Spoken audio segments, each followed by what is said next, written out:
8 aydır her gün kınadığımız Siyonist devlet, 3 gün önce 2371 blok adını verdiği ve 7 gün önce güvenlik bölge olarak nitelediği Refah bölgesine sığınan Filistinli sivilleri yakarak şehit etti.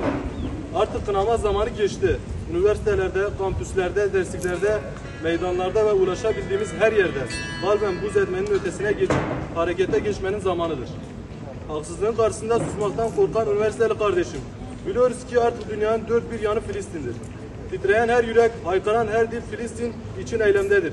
Bizler bu davayı sadece yüreklerde ve dillerde değil, hayatımızın her alanında, şu an içerisinde bulunduğumuz kampüsümüzde, yarın içerisinde bulunacağımız iş yerimizde ve yetiştireceğimiz nesillerde yaşatmak zorundayız.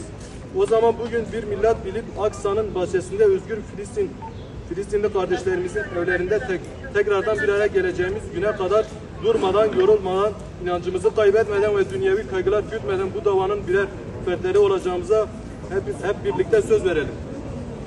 Bir Müslüman, bir insan olarak verdiğimiz bu sözü yerine getirebilmek adına atacağımız ilk adımımız dünyayı sermayesiyle yönetebileceklerini düşünen bir avuç Siyoniste ders vermek olsun. Özellikle üniversitemiz içerisinde bulunan kantinlerimiz zulme ortak hale getiren markaları tıpkı Allah Resulü'nün yapmış olduğu gibi Müslüman ve insan olmanın verdiği sorumluluk gereği boykot edelim.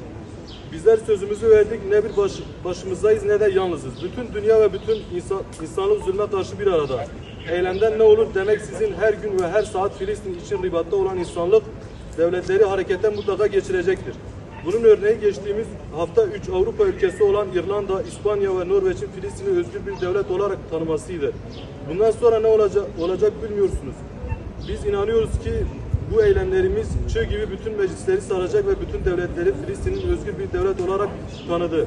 Ancak bu bir son değil, aksine yeni bir dünyanın başlangıcıdır.